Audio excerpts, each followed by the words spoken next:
So, dear colleagues, our next speaker is, I should say Alexander Bondarenko and Irina Sergeyevna Alekseeva. Please, the floor is yours. Thank you very much, Elena Sergeyevna. Hello to you all. I welcome everybody who's here in the hall. As I see it's rainy out there, I also greet those who sit at their screens. We present you our project TranslAcademy. And as it seems, here we're trying to implement my long dream so that the best experience of the best translating schools worldwide was accessible to everyone, those who share the passion for our profession. And it's great that right now we are presenting in the business track, because ideal business depends on quality translation, whereas quality is something that is highly thought in our project. I'm happy to say that our project is a grand sea voyage, so to say. So we have all the accessories and features of a voyage on the sea. But it's not a metaphor far from life, because right now I'm on the shore of the Gulf of Finland, where today my friends and I are starting the yachting season, because I'm a yachting fan. I do a lot of the sport, but unfortunately the visibility is horrible, the wind is stormy, so we cannot set sail. And however soon this is going to start. As usual, I'm the boatswain on the ship. I'm responsible for the sails, so the strategist, because the way you set the sails, you actually set the course. So my colleague Bondarenko, he is an engineer. He's responsible for the engine room, that is to say, the machinery and promotion of the project. I present you Alexander. He is a professor at university and CEO at a translation company, but he's really interested in the ways of improving the quality of translation work. This is our common goal, but as I see, our interests slightly different within the project, because to be fair, I knew some subtleties and methods and techniques of translators training, but I'm really curious to find something exotic, something unbelievable, unthought of. For example, how do they teach translation style studies in Australia or Iceland, on somewhere we have not discovered, let's say South Africa or Peru? So we have this secret aspire to make our methods richer, more pluralistic, open, including in my School of Translation Studies in Peterborough. And now the floor goes to Alexander. Dear colleagues, I present my colleague in this project, Irina Alekseeva. She holds a PhD in philology. She's a professor of translation department. She authored our textbooks in translation studies. It's hard to present her because I think everybody knows her and her schools. She's a practitioner, a well-known practitioner, because she translated Goethe, Goffman. She also published a translation of Mozart letters, and as you know, she's a director of St. Petersburg School of Conference Translation. And the most interesting thing is that she competes for trophy races. She is a former mountaineer, and as she said, she's a real seafarer among us. So we travel from school to school, and we're 100% ready for it. I know the details and the particulars of and framework of our project will be told by Irina Sergeyevna. Right now, I hope that on the screen you can see Georg Forster's words. He lived in the 18th century. He was involved with the Germersheim city, where our first travel and webinar took place. This is in the south of Germany. Georg Forster, he's a naturalist, a traveler, and his work to make happy our our fellow creatures in those remote parts of the world became the motive of our project. The idea is that if you sit in front of a computer, so that you could actually see the classes of an unknown school of translation, so that you get the insights of the teaching and methods of that school and the commentaries on there. You can ask your own questions. Perhaps they're going to be tricky questions, so that you get unique experience of other people. And this is how you improve in your profession. I'd like also to say that the Forster's wife, Teresa Forster, was one of the first female translators in the world, but she had to publish her translators under the name of her husband, and everybody was suddenly surprised that George suddenly took to translation, but that in fact was his wife, because translation was not appropriate business for a woman in the 18th century. It was deemed inappropriate. So the main motive of the project I've named already, and right now Alexander is going to comment our differences on how our project stands out. Alexander, please do. This is true, colleagues. Over the last few years, there is a plethora of educational projects. I remember several years ago, precisely in 2013, I was presenting at the first UTIC conference. And actually, the educational theme, problems that unfortunately we don't have a sound translator training in university, was scarcely discussed. It was more of an eye-opening experience. Nobody has heard about this problem. But 3 years after, this is a very popular topic. Everybody knows that this is common knowledge, this is the case. So in order to understand our project better, we decided to get in touch with several educational projects that are right now available in our industry. So next slide, please. Firstly, you have to say a few words about Optimal project. This is the largest project. It's aiming to do very serious work, improving translator training in all Europe and possibly all over the globe. Actually, the tasks of this project are quite similar to ours. Yet, unlike Optimal, we did not gather a large quantity of school representatives within one place. We don't make a typology, so we pay attention not on the common features, but rather on their highlights, on something that makes the school stand out. Despite the fact that we actually are different, we have something similar features. So we do gather the method and techniques, and we try to promote this. This is something we have in common with Optimal project. Apart from that, there are two more projects that are very similar, but they are unlike our project. This is ECPD webinars and academia webinars.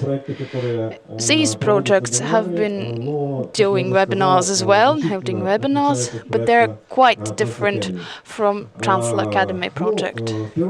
First of all, it has to be said, these projects have to be paid for, whereas our project is for free. It's a volunteer thing. Second, their tasks and goals are quite different. They provide post-educational training. ECPD is based in the UK and the other one in Germany. So they fill those gaps that are still there after a graduate leaves the university. In this way, they receive post-educational training, and they're better prepared to face the market. Also, Project SPK, St. Petersburg Translators Club, is also worth saying a few words about them, even though they're only planning to face the market.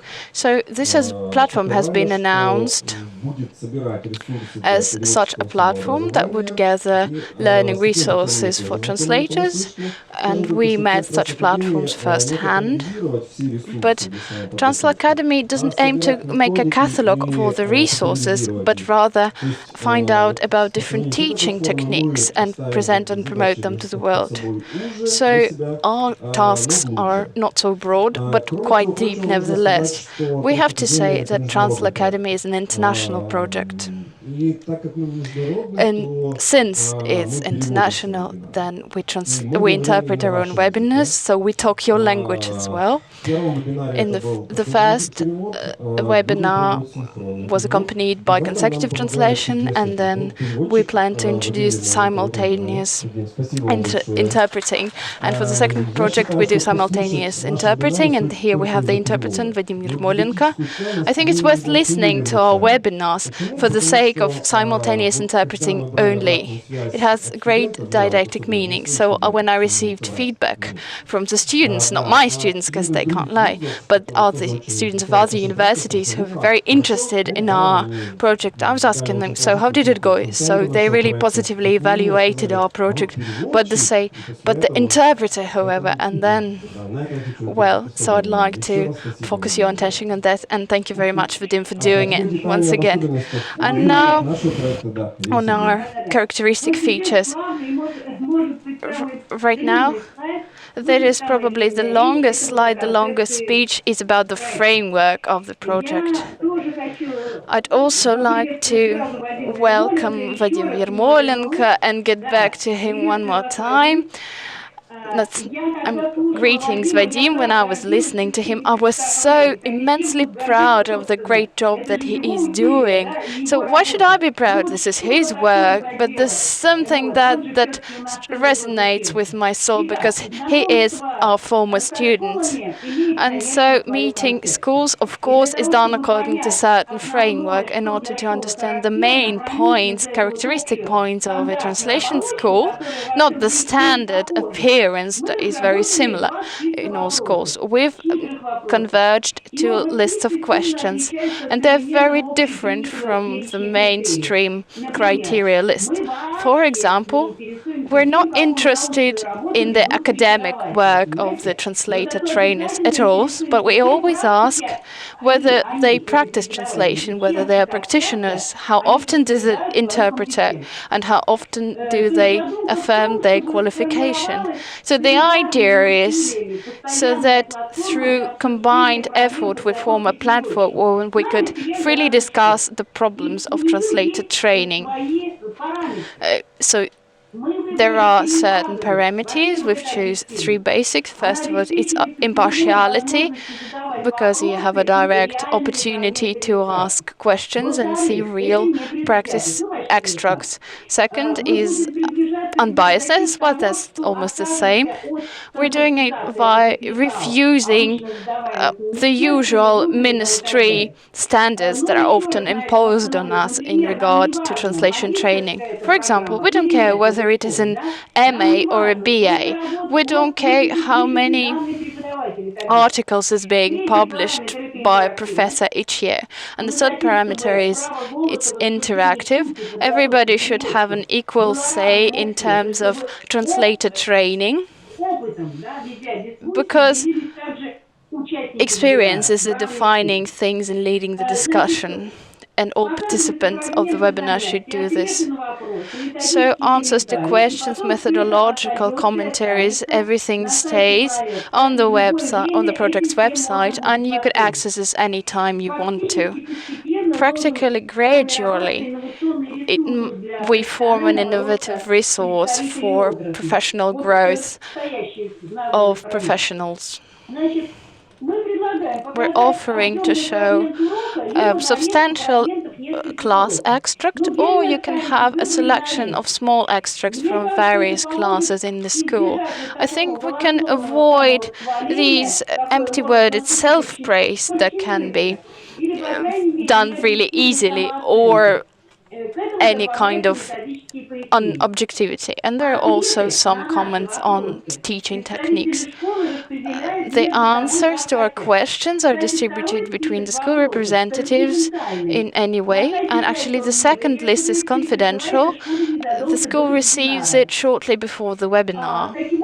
In this way, the strategic idea is implemented in the tactic through several stages. Stage 1, the school's team is preparing for the webinar. They filmed the clips, they commented, and as we found out, this is a very serious challenge for the team. And the second, they give the material to the project, or all the photo and video materials. And stage 3, the listeners read and listen to all the materials. And the final stage is actually the webinar discussion, question-answer sessions, etc. And finally, the last post-webinar period that is actually lasts forever, where discussions are continued in social media and project website. The actual school, having received unique experience, share it with other schools, recommends other schools for the project. So right now, after the first webinar, it all started. And finally, the language environment. Vadim Bondarenko sadly left the room, but I want to mention him again. I think that the language environment, must be accessible to all participants of environment. That is why we translated the first webinar into English and from English. We might be choosing working languages depending on the school we're holding So in Germersheim, they showed the structure that teaches translators into Russian. Therefore, we had the Russian language there, whereas German, they try to minimize the amount of German, even though there's no prohibition them to demonstrate a class in German if it is taught in German.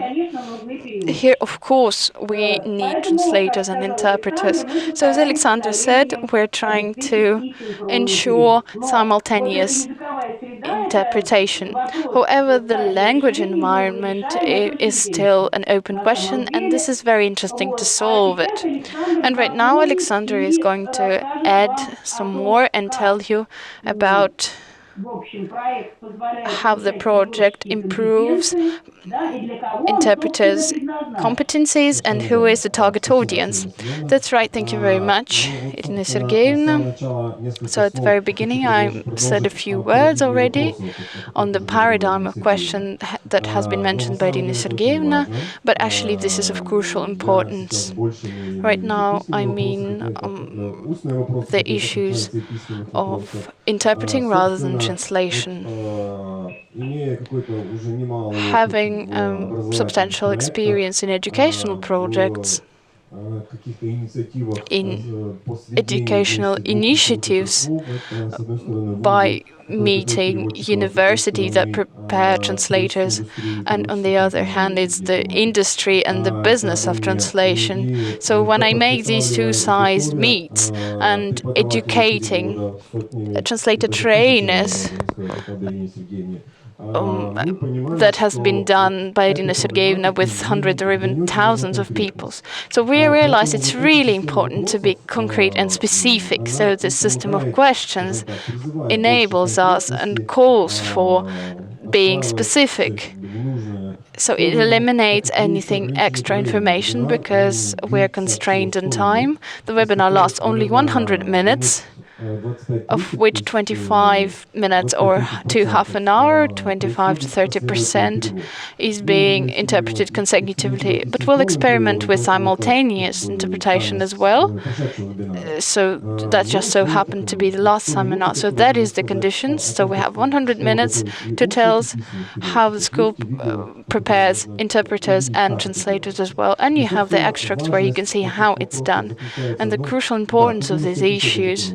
Yes, I have to mention as well that my partner, we have a slightly different approach to this system, lists of questions. For me, it's really important because more than 3 years ago, I held a basic research of translators' competencies. I made a, so to say, portrait of translators in the eyes of teacher trainers in university who filled out a huge service, and seeing the gaps, the skills and knowledge that the translators lack, I really hope that this list of questions will help and solve to a certain degree these issues. To resolve the problem of translator training, Irina Sergeyeva is more a pragmatic view on our framework.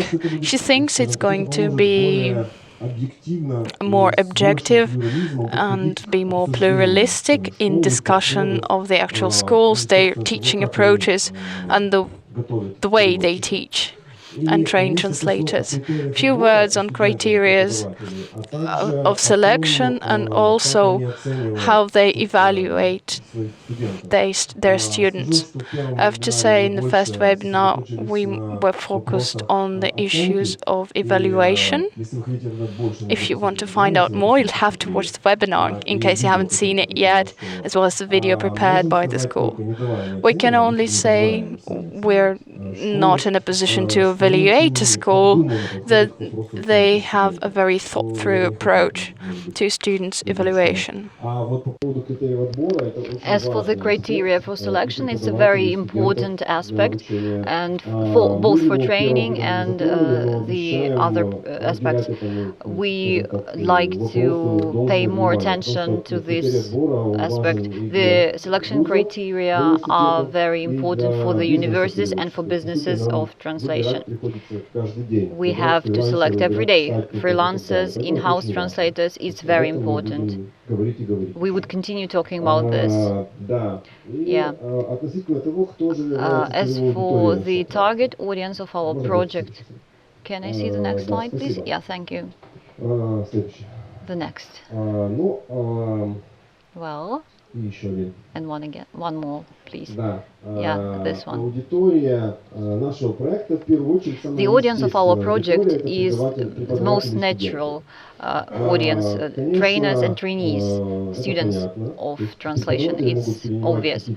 Trainers can get some new details from other schools, but what is crucial, we really need caring trainers.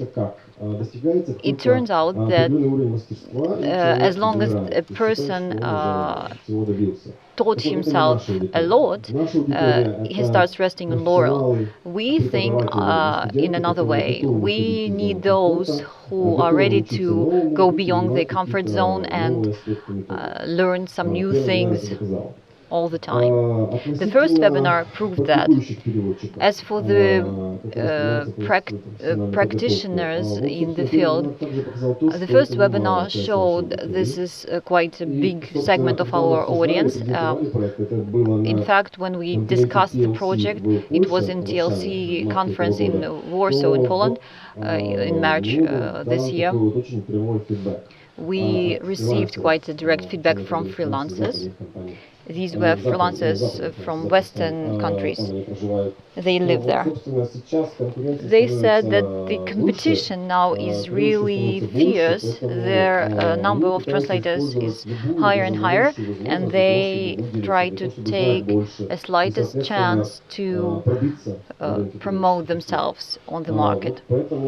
That's why we can think that number of practitioners on the first webinar was quite high. And the last portion of our target audience, as it turns out, it was also present. These are representatives of the agencies. We were surprised at first, but later we talked to them and we understood that the project gives them a chance to see some processes in details from the perspective of their clients. Later, I thought that, yeah, maybe it makes sense. We've started with translator for quite a long period, and we couldn't understand what the client wants, what every process in the translation means for them. And our Western customers perceive different portions of the processes were different for different people. For the representatives of the companies to better understand their potential clients, it is necessary to participate in our project, among other things. If we talk about harvest of our first webinar, and if we talk about marine terms, what can we say about the catch? Yeah, let's talk about that. I think we have a couple of minutes more. Yeah, we have the time. I'd like to say the thing which wasn't mentioned, wasn't mentioned in the webinar, not in preparation of it. Long ago, for maybe 20 years, maybe more, all high quality freelancers, I mean the international level, when they have 2, 3, 4 active languages, such freelancers who have German and more often German and Russian languages, English and another language, would necessarily visit summer classes in Hermanheim. Why? Because the trainings are very good over there. That's why when our school started the project, I knew that their quality of training was very high. I knew the results were good. I decided that we could ask some questions and get some results from them. But I didn't expect so many useful details. And now again, I've written a small text there. It's about their non-standard approach. We were laughing at it during the webinar. We say that not very good language, non-standard language is funny. But okay, if we talk about training, we mean that non-standard solutions for training. When we divide trainers and trainees and translators, how many trainers are active interpreters? At that school, everybody was practitioner translator. I was really glad to understand that. In my view, it's the only condition under which the training would be successful. And then it's crucial to understand that these non-standard approaches mean. They do not consider credits or other things. They focus on creative component. This non-standard approach involves also theory of translation. Their approach to theory of translation is wonderful. You can see it in the webinar and in the comments. We can see that theory of translation is not only the basis, but it also develops our thinking. They have amazing theoretical workshops. From my first comment, you can understand that this school has a lot to share with the industry, and we can continue talking to them. Another useful issue is about training and translator foreign language. I talk about grammar. I like the specifics of the training. Finally, module principle of the training, dividing the whole curriculum into hours. They have 300 modules. for translators. It means a huge bank from which every trainee can choose their individual route. This is great. This is very modern practice. I think future lies with that. But for this, you should understand you have to develop these 300 modules. And two unique subjects were seen in the school: medical translation, specific translation. We know the subject field. It's quite boring, and it's usually done not very effectively. That's what we thought. But we looked at their practice. We didn't see it, actually, we heard it, but still, when during the class there are 3 people and they are playing a game where one of them is doctor, translator, and patient. They are kind of showing their real work. And this real work shows their share in the process. What the interpreter should do in such situation, what doctors might or might not understand in such situations. These types of classes are very effective in my view. I haven't seen such practices before, and this is very useful for me. And the second thing Unterhaltung said about that, Dolmetschen is oral interpretation. That's what they said about that. My colleague Stefan Walter said that at the initial stages of training interpreters, they try to teach discussion translation. 2 trainers participate in this process. How do they organize this? These are the first summaries of our work. I have concluded that this is not only fruitful for those who participated in the webinars, but who continue self-improvement. This is also useful for inspiration. I'm satisfied with the results, and I hope the project would be useful for all kinds of potential participants. Alexander, I hope we'll share future perspectives of our projects. We have forgotten one thing, one important thing. Shark tracking. We are in the marine terms. Shark tracking. Oh no, I mean eye tracking. Akul, sharks. It's very important for us. The sharks are getting extinct. It's important for all of us that oculography or eye tracking is a very important direction in neurolinguistics and neuropsychology, which helps us track and understand how we think about things. If I can put it simply, judging by the movements of eyeballs, we can understand the processes in the brain of a person.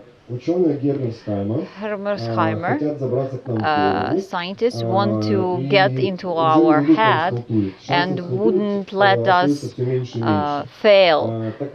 We have less and less chances to do so.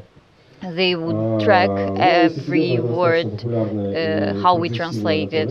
This is quite a progressive approach in neurophysiology, and I think that in a short time we will see the results, how we translate and interpret. It's worth studying. At Hermersheim, this is a very developed field. And now I should talk about the future plans we have great plans for the future. We want to make partnership with some other universities, Texas University and Budapest University. Nonetheless, after the first webinar, the information about us has been shared, and we have a couple of more new suggestions. We will analyze this, and we would set schedule of such webinars and our discussions with translation schools for the future year. And now, according to our plan, we would continue and finish to analyze our discussion with Hermensheim School. And as Irina Sergeyevna mentioned, if you haven't watched our webinar, you still have this opportunity. You still have the opportunity to talk with the representatives of that school. For that, you need to watch the webinar, and you can ask the questions in our Facebook group or on our website. We promise to pass these questions on to the school. The first batch of questions would be passed on this Monday. If you don't have enough time now, you would have a chance a bit later. Ask your questions. We will ask them. You can do it on our website or in our Facebook group. With the first webinar, our project doesn't finish, it only starts. Now we are inviting you to see the webinar. Whether or not you are going to ask any questions, it's worth seeing. No matter you are a practitioner or a business representative, maybe you wouldn't acquire some teaching methods, but some segments could be gained for professional progress. We are inviting you. Now we are open for your questions. And the most important thing, we'd like to get some feedback, what you would see in our project.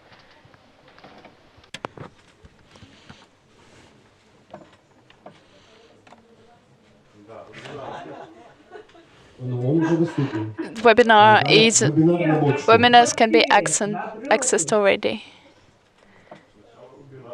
Say demand webinar is accessible already on our website. I have a question. May I ask a question? Dear colleagues, who's interpreting us right now? Is there interpretation?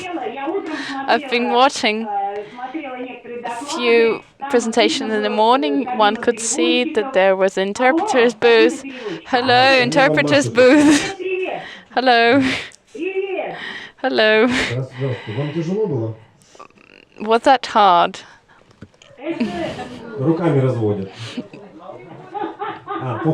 сказали.